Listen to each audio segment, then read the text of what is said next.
see how to apply the chain rule when the function has several variables. And each of the variables depends on one or more variables. So in this case, for instance, each of the variables depend actually on one variable. So in that case, we have that the composed function is going to be a function of one variable. At the end of the day, will depend only on t.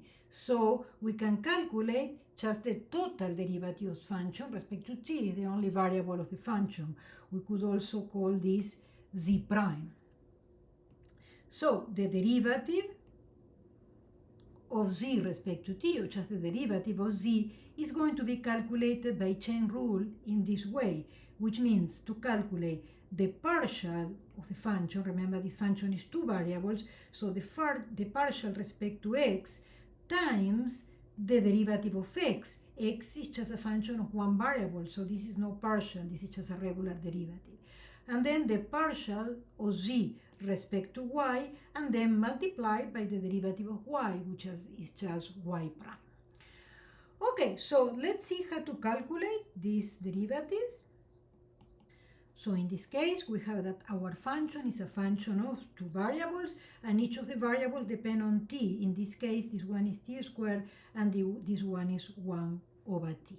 Well, according with the formula that we just saw, we're going to need the derivatives of this function. So let's calculate those ones first.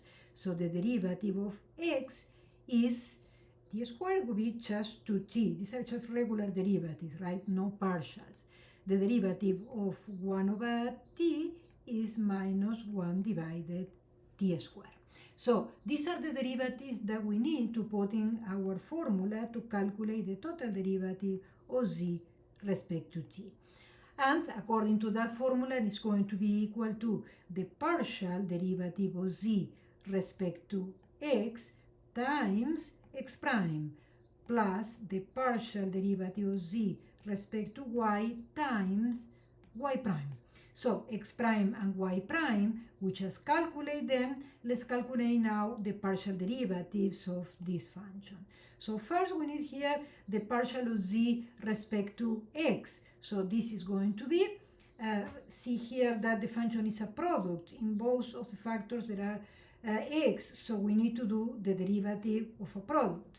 So that will be the derivative of x, which is just 1, times the function, the second function as it is, and then plus the derivative, the first one just as it is, that will be x times the derivative of the other one, which is e to the xy, by the regular chain rule times y, which is the derivative of xy.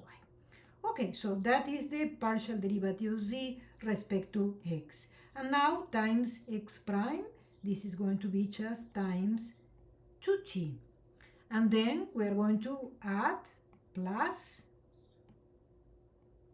and so here we're going to write the derivative of z respect to y. Observe that here, respect to y, the first of the functions is a constant now. So then this is not going to be product derivative, but because the constant will be just out, so will be x times the derivative of e to the xy, which is itself times y. Sorry, x, right? So we are doing the derivative of xy respect to y is x. Okay, so then this is the derivative of z respect to y. And now this one times y prime that we already calculate, which is minus 1 divided t squared. Okay, and so now we do the multiplications here, so we can take common factors. You can see that these two things are common here, so let's take this as a common factor. So this will be equal to exy times, here will be 1, and here will be xy. So then this is 1 plus xy. And then times 2t plus, here we have x times x. Actually, it's going to be a minus, right? Because we have plus and minus here. So we can put here just minus. and so we are going to have here x squared e to the xy divided by t squared. So now we need to put the variables x and y as what they are, right? So x is t squared and y is 1 over t. So let's do this substitution. And so here will be xy will be t squared times 1 over t. So xy is actually t squared over t, which is just t. So then this in is et. 1 plus t times 2t minus x squared. So well, x squared is going to be t squared squared. So this is t to the fourth power. So t to the fourth power over t squared is going to be just t squared and et. Okay, put in now again common factor et. So we have inside here doing distributive, we're going to have here 2t plus 2t squared and then minus t squared. And then et, here 2t squared minus t squared is just t squared plus 2t. And then this will be the derivative of z respect to t, just the derivative of the function z that depends on t. So in this case that the two variables inside were depending on just t, just one variable. But these variables may depend on several variables also. So we can have a function, for instance, like this, of two variables, where each of the variables of the function depend actually on two variables, s and t. So at the end of the day, the composed function is going to depend on s and t. So in this case, we have to talk about partial derivatives. And we can calculate the partial derivative of the function f respect to s. And the way to calculate that will be to do the partial derivative of f respect to x. That is the same that before. I'm just using an alternative notation, right? But it is the same thing. The partial derivative respect to x. But now we multiply by the partial derivative of x respect to s. Instead of the total derivative, now we're going to multiply by the partial derivatives. And then we're going to do the derivative of f respect to y and the partial respect to s. Observe that when we are doing the derivative respect to s, the two partials that we take is respect to s. When we do respect to t, we're going to take the two partials of the variables respect to t. Okay, so for instance, on this function here, depending on two variables, and each of the variables depend on two variables too. In this case, the variables s and t. So we know that in the formula, what we need are all the partials of the intermediate variables. So let's calculate these partials first. So we have here that the partial of x respect to s is going to be just the derivative respect to s here is just 1, right? So 1. And the partial of x respect to t is going to be minus 1. Now, in this other one, we do here the partial of y respect to s, that is going to be 1, and the partial of y respect to t, that is going to be also 1. Okay, so now we're going to put them together in the formulas to calculate each of the partial derivatives, right? So for the partial derivative of f respect to s, so we are going to need the partial derivatives of f as before. So in this case, respect to x is going to be 2x times the partial respect to s, that is going to be 1. And then plus the derivative respect to y, that is 2y times the partial respect to s, that I erased but was 1 there. And then and that's it, right? So this will be 2x plus 2y. And then the derivative, the f respect to t, is going to be, again, 2x plus 2y. These are the same. But now we are going to multiply by the derivatives respect to t. that in this case are minus 1 and 1. So the partial derivative respect to t of the function f will be minus 2x plus 2y. And finally, we put that x and y what they are, right? So the last step is always that. So in this case, x is s minus t, so that will be s minus t plus 2, y is s plus t. Well, doing the operations here, we have 2s minus 2t plus 2s plus 2t. The t's cancel, and we have that this is just 4s. Doing the same thing here, you will get that the total thing here is 4t. And these are the two partials respect to s and respect to t, applying the chain rule.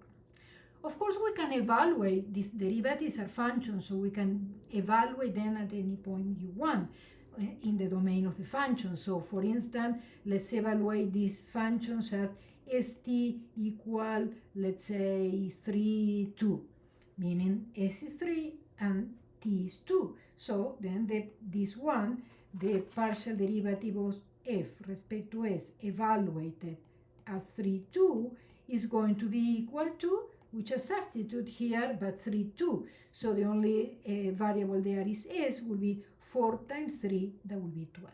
And the derivative of f respect to t evaluated at the same point will be this one evaluated at 3, 2. Well, t is 2, so 4 times 2 will be 8. So that will be the evaluation of the derivatives at this particular point p equals 3, 2.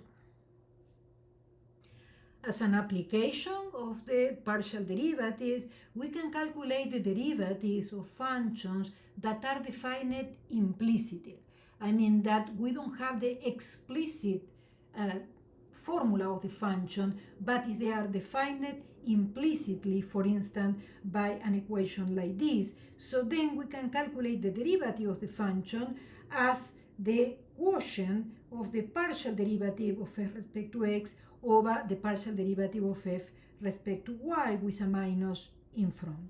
So observe that we have here given a function of two variables that defines the function y as a function of x, but we don't have that function explicitly. We don't know y equal what is it.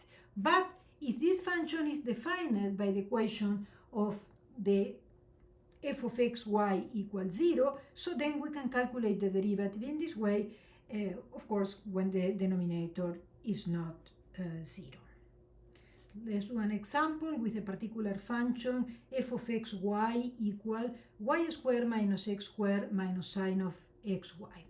And so let's suppose that y is defined implicitly as a function of y by this equation, y squared minus x squared minus sine of xy equals 0. So you see that we cannot even, in this case, we cannot even solve for y. It will be very complicated to get y equals something from here. But even without having the explicit definition of y, we can still calculate the derivative. So that is what this implicit differentiation is for.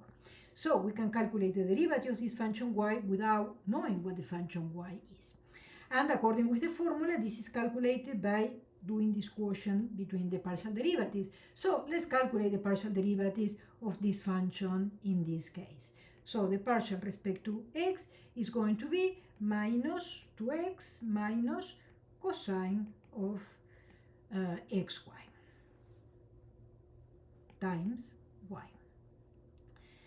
And the partial derivative respect to y is going to be equal to 2y minus the derivative of sine, again cosine, of xy now times x.